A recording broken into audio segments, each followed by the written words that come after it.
Mari kita berdoa. Bapa, kami kembali datang di hadapan hadirat-Mu yang kudus. Kami mohon kiranya Roh Kudus Tuhan yang menolong kami. Ketika kami membaca dan merenungkan firman-Mu, Bapa, Engkau boleh membuka hati kami, pikiran kami, agar kami mengerti akan isi hati-Mu. Melalui firman-Mu kami boleh makin mengenal Engkau. Melalui firman-Mu kami boleh makin mengerti kehendak-Mu. Melalui firman-Mu hidup kami dijamah, dikuduskan dan diubahkan oleh Tuhan. Pakai hamba yang penuh dengan segala keterbatasan ini untuk menjelaskan firman Tuhan menjadi berkat bagi umat-Mu pagi ini. Demi nama Tuhan Yesus kami berdoa. Amin. Shalom jemaat sekalian. Saya sangat bersuka cita sekali, bersyukur kepada Tuhan hari ini boleh melihat jemaat VTI yang Tuhan sangat kasihi. Ya tadinya saya berpikir mungkin KU1 agak kosong, ya KU2 baru biasa di mana-mana prime time baru penuh. Begitu saya masuk ruangan ini saya surprise, ya ternyata ruangan ini sudah penuh. Ya kita doakan, ya Tuhan boleh berkati. Sebentar lagi seluruh kursi boleh penuh sampai ke belakang di KU1, KU2, buka lagi KU3 dan KU4. Amin. Amin. So sekalian saya bersyukur hari ini diberikan sebuah tema dan saya sangat appreciate, sangat menghargai bagaimana gereja ini komit di dalam eksposisi. Ya saya melihat di 2 minggu yang lalu, minggu pertama Pak Nawi dengan semangat KKR Yunus pasal yang pertama eksposisi. Ya minggu lalu juga ya pengkhotbahnya mengkhotbahkan Yunus pasal kedua. Minggu ini saya dikasih tugas Yunus pasal yang ketiga. So sekalian saya mengajak mari kita bangkit berdiri, kita akan membaca bagian yang sangat singkat saja. Saya memakai dari versi terjemahan baru yang kedua. Kita baca sama-sama 2, 3. Datanglah firman Tuhan kepada Yunus untuk kedua kalinya. Ulangi satu kali lagi 2, 3. Datanglah firman Tuhan kepada Yunus untuk kedua kalinya. Silakan duduk saudara sekalian. Saudara sekalian, bagian ini seperti kita baca tadi ayat ini 2 kali ya. Alkitab mengatakan firman Tuhan datang kepada Yunus untuk kedua kalinya. Ini satu hal yang sangat menarik. Saya percaya saudara sudah begitu diberkati ya dari 2 minggu yang lalu dari Yunus 1 dan Yunus 2. Sesuai bagaimana seorang nabi yang dipanggil tapi kemudian melarikan diri. Ya itu adalah pertama kali dia mendengarkan firman Tuhan dan ini kedua kalinya. Sesudah dia dimuntahkan dari perut ikan dan dia tidak jadi mati. So sekalian di dalam marketplace dan dunia sekuler ada sebuah moto yang mengatakan kesempatan yang baik tidak datang 2 kali. Karena itu kalau kamu dapat kesempatan yang baik, gunakan dengan sungguh-sungguh karena belum tentu kesempatan yang baik datang 2 kali. Dan kita tahu ya di banyak perusahaan yang besar ya, let's say saya memberi sebuah contoh General Motor ya GM. Mereka begitu strict di dalam menyeleksi calon-calon eksekutif yang akan mereka rekrut. Dan di dalam dunia sekuler di marketplace, ya salah satu di GM, mereka punya namanya salt and pepper test. Begini, ketika mereka mau merekrut seorang kepala cabang atau seorang manajer, seorang direksi, seorang komisaris let's say, maka orang ini sesudah diwawancara, di interview akan diajak makan keluar, dan akan diamati bagaimana ketika dia menyantap makanannya. Begitu makanannya datang, misalnya let's say katakanlah itu makannya bakmi pangsit begitu. Ya dia langsung ambil merica, dia ambil kecap. Nah, udah langsung fail, dia nggak bakal diterima. Mengapa? Karena perusahaan akan mengatakan ini orang nggak cocok jadi pemimpin. Ya dia belum ya mencicipi makanannya, belum melihat keadaan langsung main ngasih bumbu gitu. Itu berarti dia lebih mementingkan habit ya, kebiasaan daripada dia mensurvei ya, melihat ya fakta yang sebenarnya. Nah, kalau yang model gini jadi pemimpin cilaka begitu, dia akan melakukan semua kebiasaannya dan dia tidak melihat lebih dulu kondisi market, kondisi pasar yang ada, keadaan yang ada, langsung dibuang sama GM begitu. Dan mereka juga ada sebuah tes yang lain namanya coffee test. Coffee test itu adalah untuk level-level staff ya, dari manajer ke bawah. Ya di mana ketika di wawancara si bosnya ini akan menawarkan, saya punya kopi ya. Kamu mau apa? Black coffee, cappuccino, coffee latte gitu ya. Oh, nggak usah Pak, nggak apa-apa saya buatkan, langsung disiapkan gitu. Waduh. Nah, sesudah itu kemudian akan dilihat ya ketika dia minum. Nah, pulangnya dilihat gitu ya gimana gitu. Apakah gelas itu ditinggalkan? Ya. Atau dia akan bertanya, Pak, saya mau tanya pantry di mana begitu. Saya bawa gelasnya, sekalian gelas bosnya gitu. Nah, kalau begitu punya nilai plus, ini orang rajin ya, mau melakukan sesuatu yang extra mile. Atau bahkan dia bawa ke pantry, dia cuci gelasnya gitu, dia taruh, maaf Pak, saya cuci dulu ya, saya tahu, wah yang begini bagus, langsung diambil, kasih poin yang bagus begitu. So sekalian itu adalah kondisi marketplace. Ya dan di marketplace sangat kejam sekali, for sure. Ya mereka akan mencari yang terbaik, ya dan kesempatan baik tidak akan datang dua kali.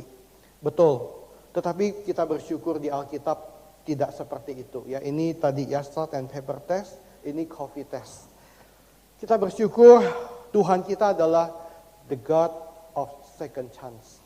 Allah yang selalu memberikan kesempatan kedua, ketiga, keempat, ke-100 bahkan yang ke-1000. So sekalian kalau Tuhan kita adalah Tuhan yang strict, hanya satu kali kasih kesempatan lalu fail. Saya percaya hari ini gak ada satupun kita yang ada di ruangan ini, amin. Kita sudah gagal berkali-kali di hadapan Tuhan, tapi anugerahnya tetap ada buat kita. Setiap minggu kita berdoa pengakuan dosa. Saya berharap jemaat mengaku dosa bukan cuma seminggu sekali ya. Selama kita berjalan menjalani hidup kita, berulang kali kita jatuh dan bangun. Kita datang ke hadapan Tuhan, kita meminta anugerah Tuhan. Dan Tuhan memberikan anugerahnya. Kita bersyukur hari ini kita mau baca di Yunus pasal 3. Allah kita adalah Allah yang begitu sabar. Firman-Nya datang kembali kepada Yunus. Datanglah firman Tuhan kepada Yunus untuk kedua kalinya. Tetapi mari kita tidak take it for granted. Alkitab ada orang yang mengatakan kalau Tuhan memberi engkau kesempatan yang kedua, jangan ulangi kesalahan yang sama. Ya hargai, hormati Tuhan. Dan jangan take it for granted. Dan kita melihat di dalam Alkitab banyak kisah. Ya tokoh-tokoh Alkitab, Abraham yang pernah menyangkali bahwa Sarah adalah istrinya. Dan dia melihat dengan mata kepalanya sendiri istrinya dibawa oleh raja Firaun dan Raja Abimelek. 2 kali sekalian kesalahan yang sama diulangi. Dan dibawa ke harem ya untuk dijadikan selir raja. Dan Tuhan sendiri yang intervensi. Turun tangan untuk membawa kembali Sarah kepada Abraham. Dan sekalian ini adalah anugerah Tuhan yang luar biasa.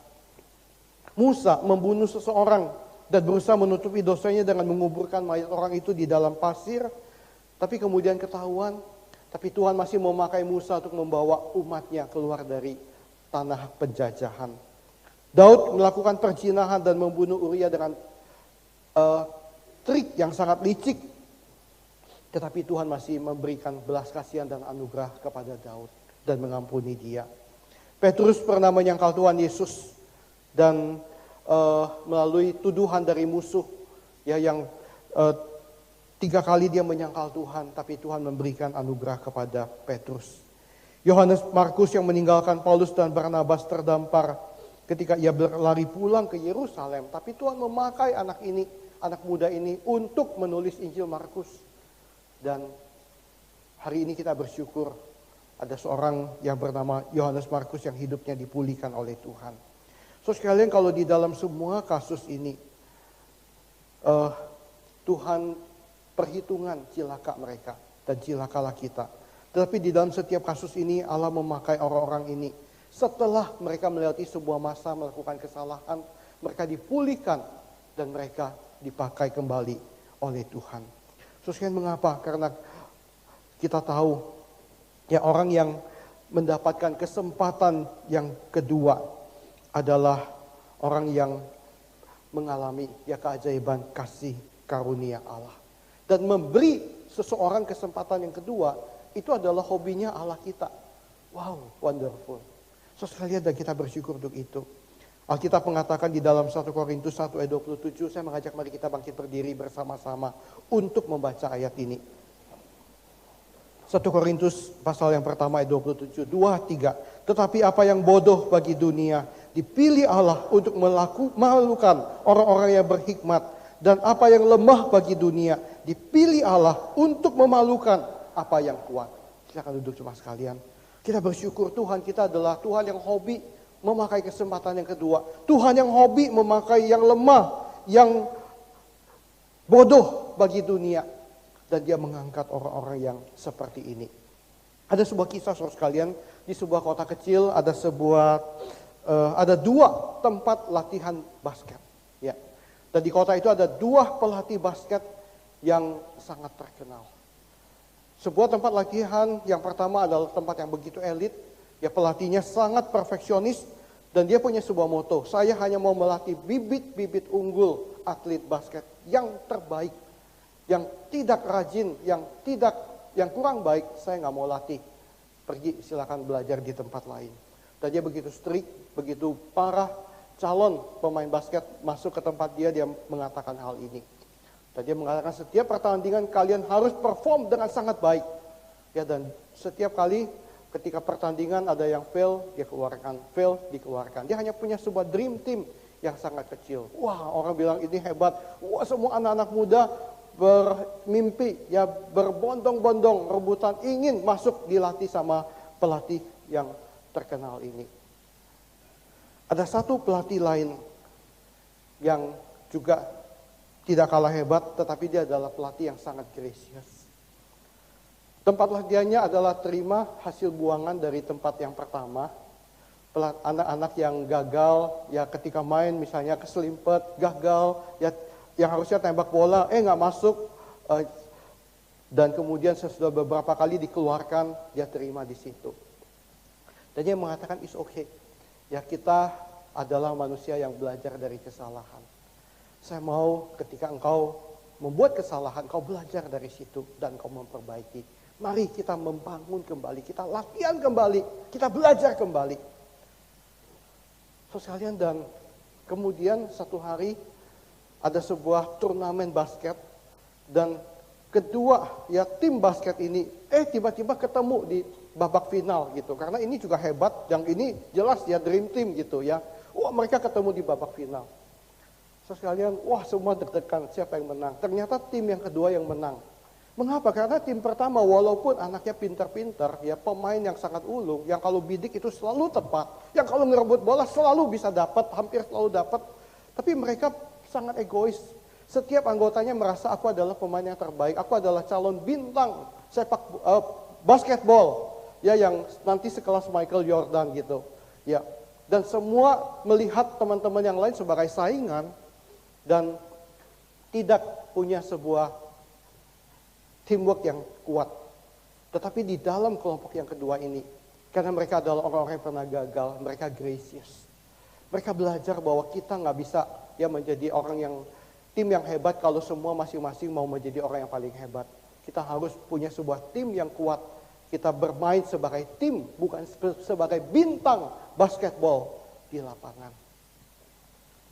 Sekalian, dan hari ini kita melihat sebuah kisah yang luar biasa. Tuhan mengajar kita. Seorang yang pernah gagal diangkat kembali oleh Tuhan. Ayat yang kedua dan 3a. Alkitab mengatakan kalau di terjemahan baru pertama ada sebuah kata yang kemudian hilang di TB2, tetapi ini sangat penting ya, dan saya melihat terjemahan Inggris kata ini ada, bangunlah, pergilah segera ke Niniwe kota yang besar itu dan serukanlah kepadanya pesan yang kufirmankan kepadamu. Yunus pun segera pergi ke Niniwe sesuai dengan firman Tuhan. So sekarang Tuhan ngomong sama Yunus, Yunus bangun, ya kepada orang yang pernah tersandung, the God of second chance, sanggup mengangkat dan membangunkan. Dan itu yang Tuhan selalu katakan kepada orang yang pernah gagal, yang pernah jatuh, bangun. Dan Yunus yang jatuh, Tuhan katakan, bangun Yunus, pergi, aku memberikan perintah kepadamu untuk memberitakan firmanku kepada mereka. Dan di dalam ayat 3b, Alkitab mengatakan, Niniwe adalah sebuah kota yang mengagumkan besarnya, 3 hari perjalanan luasnya. So sekalian, kitab Yunus adalah satu kitab yang paling sering diserang di dalam sejarah kekristenan oleh para teolog-teolog liberal yang tidak percaya keabsahan Alkitab. Dan sebelum abad yang ke-19, kitab Yunus itu kasihan, ya sering dibully sama teolog yang merasa diri pintar. Mereka mengatakan itu kitab itu penuh dengan dongeng. Ya, yang pertama, nggak mungkin ada manusia bisa masuk ke perut ikan. Yang kedua, kota yang gede begini, mana? Sampai saudara sekalian, tahun 1845 AD, itu kota kuno Niniwe belum ditemukan. Dan ketika di dalam kitab Yunus, para penafsir, para sarjana teolog membaca ada sebuah kota yang begitu besar, 3 hari perjalanan luasnya. Wow, ya itu menjadi sebuah pertanyaan mereka, mana ada kota yang seperti ini ya. Kota mana, tempatnya di mana. Tapi kemudian tahun 1845 ada sebuah penggalian arkeologi, mereka menemukan sebuah situs kota kuno yang begitu banyak peninggalan bersejarah. Ya, dan penemuan kota Niniwe itu kemudian menjadi sebuah bukti arkeologi. Ya, bahwa apa yang ditulis di dalam kitab Yunus ini tidak salah. So sekalian 3 hari perjalanan luasnya itu berarti apa? Panjangnya 3 hari perjalanan, lebarnya 3 hari perjalanan. Ya. Dan so sekalian ini sesuatu yang sangat luar biasa. Dan Alkitab mengatakan Yunus mulai masuk ke dalam kota dan berjalan sepanjang hari. Berarti dari 3 hari perjalanan luas, dia cuma masuk 1/3 begitu ya. Cuma masuk 1 hari perjalanan. Ya, dan dia berseru 40 hari lagi Niniwe akan dijungkir balikan. So sekalian disinilah kita melihat satu hal yang sangat unik. Ya, kelemahan Yunus dan kedaulatan Allah. Saudara sekalian, berapa luas Niniwe? 3 hari perjalanan luasnya. Berapa jauh Yunus masuk ke dalam Niniwe? Ya, kita lihat yang di garis bawahi itu, dia berjalan sepanjang hari. Berarti dia masuk 1 hari perjalanan jauhnya. Yang lebih jauh lagi, saudara memperhatikan coba berita yang Yunus sampaikan. Ini ya. Saya mau tanya, ini Yunus sedang menginjili apa sedang mengutuki? Yang bilang Yunus sedang menginjili, angkat tangan. Yang bilang Yunus sedang mengutuki, angkat tangan. Yang tidak angkat tangan tolong maju, kasih tahu musuh apa yang ada di pikiran Anda. Satu-satu. Jujur ini gampang, ini multiple choice. Ini lagi nginjilin apa lagi ngutukin? Hah? Nginjilin? Enggak ya. So sekalian seorang pendeta teman saya bilang, dia khotbah, waktu dia khotbah Yunus 3, dia bilang, ini Yunus bukan nginjilin. Dia pakai istilah yang sangat merakyat di Indonesia. Yunus ini lagi nyantet, dia bilang. Nyantet, betul. So sekalian 40 hari lagi Niniwe akan dijungkir balikan. Udah itu dia keluar, dia pergi. So sekalian, dan satu hal yang unik adalah lalu orang Niniwe percaya kepada Allah. Wow. Kita akan bagi berdiri membaca ayat-ayat ini sama-sama.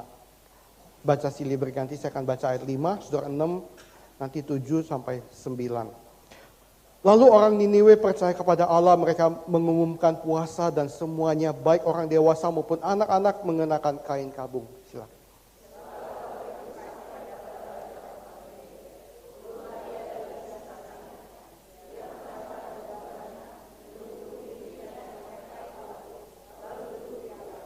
Lalu atas perintah raja dan para pembesarnya disuruhkanlah di Niniwe maklumat ini. Manusia dan ternak, lembu dan kambing domba tidak boleh makan apa-apa, tidak boleh makan rumput atau minum air.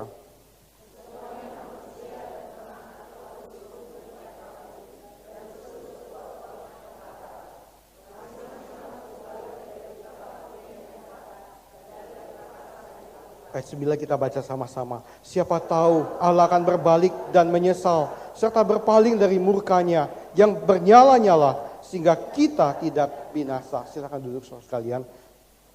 Saudara sekalian, Alkitab mengatakan orang Niniwe percaya kepada Allah. Satu hal yang sangat penting adalah Alkitab tidak mengatakan orang Niniwe tidak percaya tentang Allah atau tidak percaya mengenai Allah.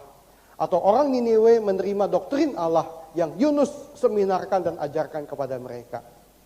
Tapi Alkitab mengatakan orang Niniwe percaya kepada Allah. Ini adalah sebuah relasi pribadi yang sangat penting. Ya, pengetahuan tentang Allah penting nggak penting, doktrin penting nggak penting. Tapi sebuah relasi sejati, sebuah pertobatan sejati, hati yang sungguh-sungguh connected, memandang kepada Tuhan. Itulah yang paling penting. Dan ini Tuhan berikan. Terus kalian, seorang penafsir mengatakan Yunus adalah seorang pengkhotbah yang paling jelek dan paling parah di dalam seluruh Alkitab kita. Tetapi Yunus seorang yang hasil khotbahnya mendapatkan hasil pertobatan yang paling luar biasa. Petrus saja waktu KKR di hari Pentakosta, 3.000 orang bertobat. Yunus di zaman PL berkhotbah, satu kota, 120.000 orang bertobat. Ini tidak kalah dengan KKR Billy Graham. Billy Graham sekali khotbah itu kalau sekian ribu bertobat, sekian puluh ribu, dia mesti kumpulin beberapa kali KKR, mungkin sepanjang tahun atau 2 tahun KKR, baru dapat angka 120.000. Yunus satu kali, cuma ngomong satu kalimat, dan bukan memberitakan berita kasih karunia. Ya, yang teman saya bilang itu lagi nyantet, lagi ngutukin. Tetapi sebuah kota bertobat. Beda dengan Yeremia dan Yesaya, yang sepanjang hidup mereka berkhotbah, gak ada yang percaya. Yesaya adalah hamba Tuhan yang baik, nabi yang setia. Pemberitanya begitu luar biasa, bahkan begitu banyak nubuat tentang Tuhan Yesus yang akan datang. Dan Yesaya tanya sama Tuhan waktu dapat penglihatan di kitab Yesaya pasal 6. Sampai berapa lama lagi? Mereka mendengar tapi tidak mengerti. Melihat tapi tidak memahami. Tuhan bilang sampai kota-kota ini ditinggalkan sunyi. Wow. Yeremia sepanjang hidupnya dia berkhotbah dengan setia. Alkitab mengatakan dia adalah the weeping prophet. Seorang nabi yang meratap menangis. Menangisi umat Israel yang gak mau tobat-tobat. Dia punya hati yang begitu mengasihi umat Tuhan. Tapi dia khotbah gak ada yang tobat. Yunus gak punya hati sama orang Niniwe. Dia bilang lebih baik mereka mati, mereka binasa. Karena memang Niniwe itu kejam. Bangsa Assyria itu kejam dan jahat dan seramnya luar biasa. Sampai Yunus benci pada mereka, itu sangat make sense. Sangat dimengerti. Tetapi disinilah kita melihat sebuah kasih karunia Tuhan. So sekalian, karena itu saya selalu ingat dan memakai Yunus 3 sebagai sebuah warning pada diri sendiri. Kalau saya berkhotbah, ada orang diberkati, jangan sombong dulu. Ya, itu adalah anugerah Tuhan, bukan kamu yang hebat. Ya, Yunus aja ya khotbah lebih hebat dari kita. So sekalian, dan mengapa orang Niniwe percaya pada Tuhan? Ya, ada seorang penafsir mengatakan ada 2 alasan yang sangat simple. Yang pertama, khotbahnya sangat sederhana. Cuma satu kalimat.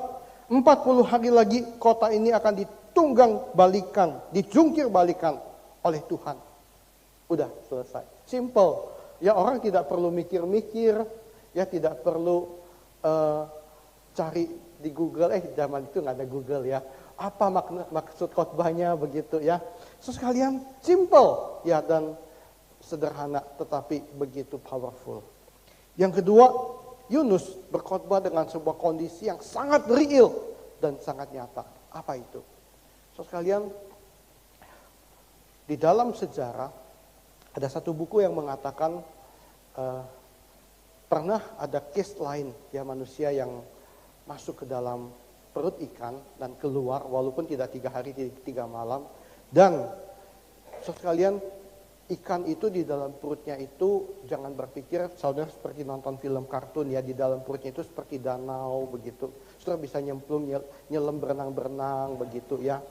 So sekalian, perut ikan itu sama mirip dengan perut manusia ya, ada asam lambung. Itu berarti seorang yang masuk di dalam perut ikan bercampur dia dengan asam lambung ya, dan enzim-enzim pencernaan di dalam ikan yang begitu amis, begitu asam ya, yang mestinya ya itu bisa hancur. Sekarang kalau sampai Yunus gak mati ya, dan Tuhan berikan anugerah untuk dia bisa dimuntahkan kembali. Ya, ketika Yunus keluar dari perut ikan, jangan berpikir dia keluar itu dengan kondisi yang sangat rapi, ya ganteng kayak Pak Nawi hari ini pakai jas atau saya gitu, ya rambutnya rapi begitu. Ya enggak, saudara sekalian. Selama 3 hari 3 malam dia terkena asam lambung ikan. Yaitu kulitnya itu dari sawo matang ya bisa jadi putih pucat. Saudara pernah nggak misalnya nyuci baju ya kelamaan begitu sekian jam atau kena Baiklin dan kemudian tangan saudara jadi berkerut-kerut ya putih pucat begitu. Ya itu baru hanya beberapa jam. Nah bayangkan Yunus yang di dalam kondisi 3 jam seluruh pigmennya hilang, dia jadi pucat saudara sekalian. Mungkin sebagian rambutnya udah rontok botak saudara sekalian karena kondisi asam lambung di dalam perut ikan itu. Sehingga ketika dia keluar itu dia seperti manusia makhluk dari planet luar yang begitu menyeramkan. Dan kalaupun dia dapat pinjaman baju misalnya, ya dia nggak bisa langsung membasuh badannya bersih dan menjadi rapi seperti sedia kala. Nah, seorang manusia yang begitu aneh masuk ke dalam kota Niniwe. Dan kalau kita membaca di dalam Yunus pertama, ya para the sailor ya, para pelaut yang di kapal yang diombang-ambing itu, ya yang kemudian menyembah Tuhan ya karena melihat kedahsyatan Tuhan, itu mereka adalah orang-orang kafir yang tidak mengenal Allah Israel. Dan kemungkinan besar saudara sekalian, katakanlah ada berita yang sampai ke kota Niniwe, ya itu bisa menjadi sebuah berita bagi mereka. Dan ketika mereka melihat sebuah makhluk yang begitu aneh, masuk ke kota dan mengatakan 40 hari lagi kota ini akan dijungkir balikan oleh Tuhan. Mereka percaya. Karena melihat sebuah khotbah yang hidup ya dari manusia yang aneh. Dan mungkin nama Yunus juga sedikit banyak tahu. Dan ketika dia memakai istilah 40 hari lagi, itu adalah sebuah istilah favorit dari umat Israel. Yang mungkin sedikit banyak dikenal oleh bangsa-bangsa lain yang ada di sekitar mereka. Sekalian, dan itu membuat mereka begitu ketakutan. Alkitab mengatakan di ayat 10, sesudah penduduk Niniwe bertobat. Pertobatan mereka sungguh-sungguh saudara sekalian. Dikatakan bahkan sang raja kota yang mendengar berita itu, dia menanggalkan jubahnya, menyubungi dirinya dengan kain kabung, duduk di atas abu dan memerintahkan manusia, bahkan ternak pun disuruh puasa. Ya ini gak masuk akal karena yang bikin dosa bukan ternak, manusia. Ya gak ada ternak di Niniwe berdosa dan jahat seperti manusianya, tetapi itu adalah sebuah culture mereka, bangsa Assyria ketika mereka berkabung, ya maka binatang peliharaan pun disuruh ikut berkabung seperti mereka. Memang ini sebuah kelemahan manusia yang gak mau susah sendiri, binatang pun diajak-ajak susah. Dan saudara sekalian, yang terjadi adalah ketika mereka betul-betul bertobat, menyesal, dan mereka hanya berharap siapa tahu. Karena mereka belum sungguh-sungguh mengenal Allah Israel yang penuh dengan anugerah.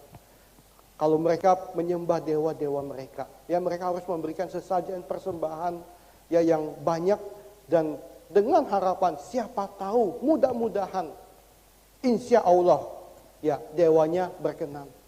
Dan konsep mereka itu mereka masih bawa waktu mereka bertobat dan menyembah Allah Israel. Siapa tahu Allah Yahweh akan berbalik dan berpaling dari murkanya yang menyala-nyala sehingga kita tidak binasa.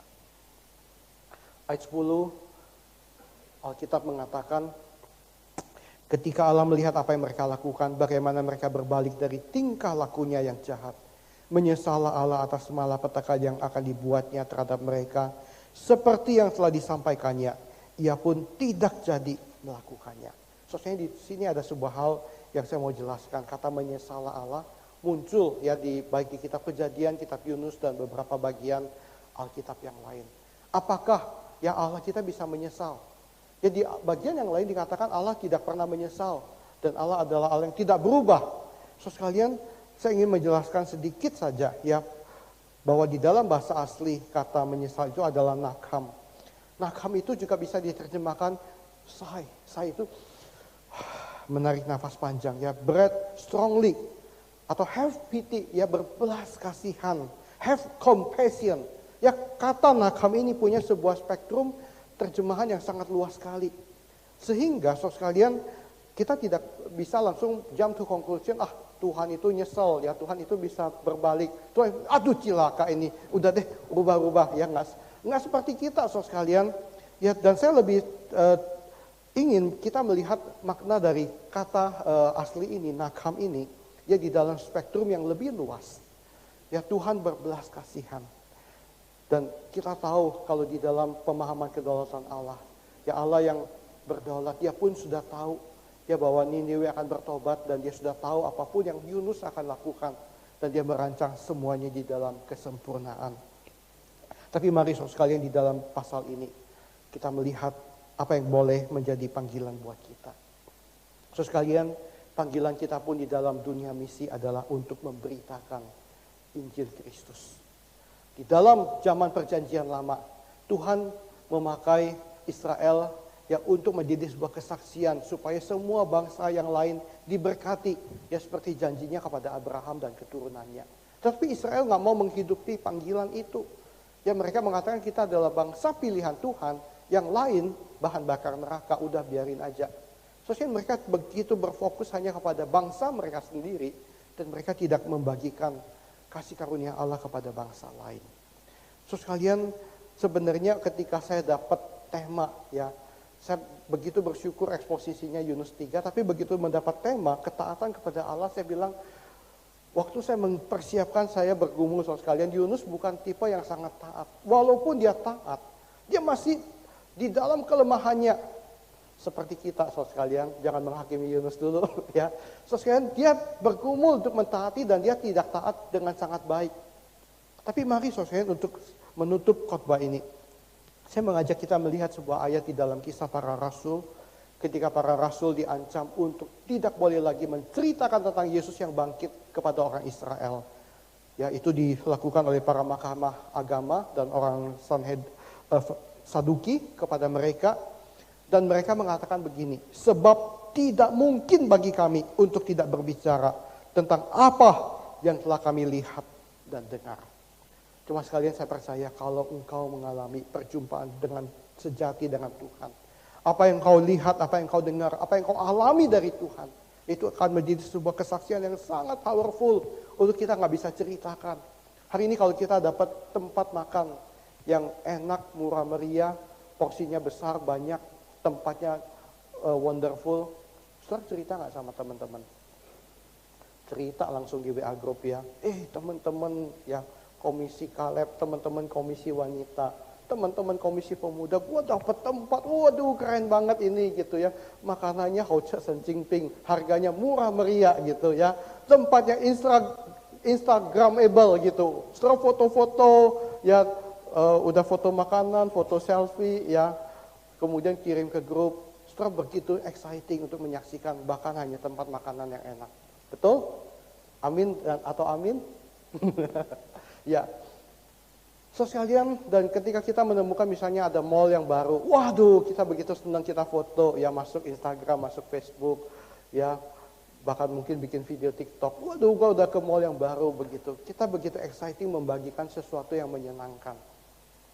Saya mau tanya, ketika engkau mengalami anugerah Tuhan, engkau ada di hadirat Tuhan, apakah itu menyenangkan bagimu? So sekalian, kalau betul-betul itu adalah sebuah jamahan Tuhan yang nyata, maka itu akan menjadi sebuah kesaksian yang otomatis keluar dari hidup kita. Kalau kita belum bisa bersaksi, sorry to say, mungkin kita mesti mundur dikit. Dan kita harus bertanya, introspeksi, apakah hadirat Tuhan adalah sesuatu yang sama powerfulnya dengan tempat makan enak yang gua temui. Kenapa saya temu tempat makanan, saya begitu mudah bersaksi. Kenapa saya mengalami hadirat Tuhan, saya mengalami keajaiban kasih karunia Tuhan, saya nggak berani bersaksi. Terakhir saya akan mengkisahkan hidup seorang pendeta namanya Wang Mingtao. Di zaman ketika gereja-gereja Tiongkok mengalami penganiayaan, ada 3 pendeta yang sangat terkenal. Satu adalah John Sung, yang dikenal sebagai obor Allah di Asia, yang pernah KKR ke Indonesia juga. Dia mati muda. Yang kedua adalah Watchman Nee yang mendirikan gereja persaudaraan. Dia juga meninggal usia lebih lanjut dari Johnson, tapi tidak sampai usia yang sangat tua. Pendeta yang ketiga yang sangat terkenal adalah Wang Mingtao. Pendeta Wang Mingtao ini hidup sampai usia 91 tahun. Di usia 55 tahun ketika dia sudah menggembalakan sebuah gereja yang waktu itu mungkin jumlahnya 200-an jemaat. Dan dia adalah pendeta yang sangat militan, pendeta yang sangat menentang paham liberalisme yang waktu itu juga sudah masuk ke Tiongkok. Dan ketika komunis berkuasa, ya gereja-gereja ditutup, Wang Mingtao adalah salah satu pendeta yang karena dianggap militan, yang giat memberitakan Injil, dia ditangkap duluan sama istrinya, disiksa. Ya, so sekalian kemudian istrinya dilepaskan, Wang Mingtao tetap di dalam penjara. Pemerintah menawarkan kalau kamu mau berjanji untuk menyangkal Tuhan dan tidak lagi memberitakan Injil, udah kami lepaskan. Kamu juga udah tua, kasihan. Wang Mingtao mengatakan, tidak, gua gak pernah akan menyangkal Tuhan Yesus. Dia disiksa dan seringkali dia dikurung di sel isolasi, ya berminggu-minggu sendirian di dalam ruangan yang kecil, yang sempit, yang pengap itu. Satu kali dia disiksa sampai begitu sakit, kemudian mengatakan, udah gua nyerah, aku tanda tangan deh. Ya dia tanda tangan, ya menyangkal Tuhan dan dia dikeluarkan. Begitu dia keluar dia sedih, dia nangis kayak orang gila berjalan di jalanan. Aku udah menyangkal Tuhan, aku udah menyangkal Tuhan. Besoknya dia balik ke penjara, dia bilang mana surat yang kemarin gua tanda tangan. Sini, saya sobek. Para petugas penjara bilang, Bapak, Pak Pendeta udah gila ya? Enggak, dia bilang, saya tidak gila. Saya kemarin khilaf, ya saya disiksa sampai gak tahan, saya harus menantang tangan, tapi begitu saya keluar, saya merenungkan kasih Tuhan, saya tidak mungkin menyangkal dia, masukkan saya lagi ke penjara. Sipir penjara pusing, ini pendeta gendeng apa gila gitu ya, ya udah dimasukin lagi. So sekalian dan selama di penjara dia nggak boleh bawa Alkitab, ya for sure itu barang terlarang. Dia nggak dikasih buku-buku, nggak dikasih pena, nggak dikasih buku tulis. Nggak punya radio zaman itu, nggak ada. Ya, so sekalian dia nggak punya apapun. Sehingga untuk mengingat firman Tuhan, dia berdasarkan semua ayat yang dia pernah hafal, dia ingat, dia ulangi di dalam doa, ya dan dia mengalami sebuah persekutuan yang indah dengan Tuhan. Di dalam kondisi itu dia tidak lepas ya kedekatannya dengan Tuhan. Tapi kemudian hatinya begitu gelisah dan dia berkata, Tuhan, selama ini aku memberitakan Injil, aku menceritakan tentang Engkau, aku berkhotbah, dan hari ini aku dikurung di tempat ini. Lama lagi saudara sekalian, dia dikurung dari tahun 55 sampai tahun 80, itu berarti 25 tahun di dalam penjara.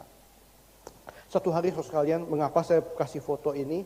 Ya ini foto ini adalah foto toilet, karena dia sempat, kemudian ketika dia melihat toiletnya, yang dimana yang pakai cuma dia sendiri, seringkali toilet itu nggak ada air, ya dan di lubang pembuangan air ya yang ada itu nggak ada air. Dan kemudian dia dapat ide, ya bahwa lubang pembuangan air itu terhubung dengan pipa-pipa yang connected ke semua sel penjara yang lain. Dan dia berpikir bagaimana kalau saya ngomong ya di corong dari pipa pembuangan air ini. Saya berkhotbah di situ. Dia mencoba, selesai malam-malam dia pergi ke situ dan dia mulai baca ayat firman Tuhan, dia berkhotbah, teman-teman sekalian yang ada di ruangan yang lain, ini saya Wang Mingtao. Saya ingin membagikan kasih Tuhan pada kalian. Ya sebab ya Yesus berkata, akulah kebangkitan dan hidup, barang siapa percaya kepada aku, dia tidak akan mati. Dan dia khotbah KKR setiap malam ya di corong itu. Ya mungkin kalau itu ada bekas kotoran, misalnya dia ada atau pipis belum kesiram, kemudian dia khotbah mulutnya kedekatan gitu, dia mesti lap dulu, ya baru khotbah lagi saudara sekalian. Dan dia lakukan sepanjang tahun-tahun sampai dia keluar penjara. Tahu apa yang terjadi? Sesudah Wang Mingtao keluar penjara tahun 80, dia masih hidup 11 tahun. Sampai tahun 91 baru Tuhan panggil dia. Dan sepanjang waktu itu orang-orang yang pernah mendengar khotbahnya di penjara, satu persatu datang ke gerejanya, mengaku dulu, kemarin waktu dulu beberapa tahun yang lalu aku adalah orang yang mendengar khotbahmu, dan aku percaya pada Tuhan di dalam penjara. Sesuai total orang yang bertobat dikumpulkan, dihitung ada 90-an lebih.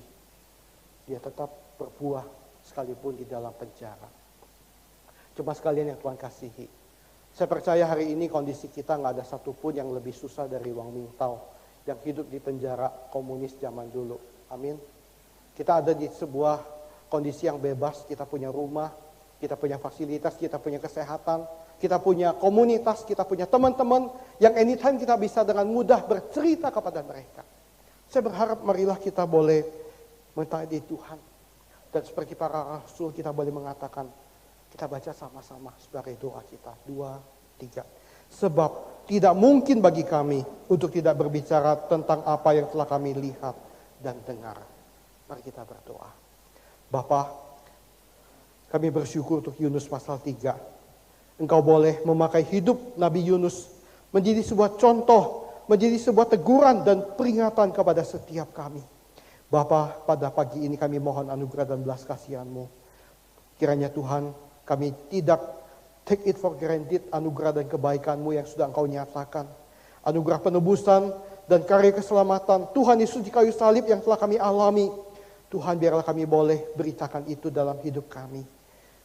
Tolong kami Tuhan, karena kami tahu tidak mungkin bagi kami untuk tidak berbicara tentang berita Injil keselamatan yang telah kami lihat, yang telah kami dengar, yang telah kami alami di dalam hidup kami.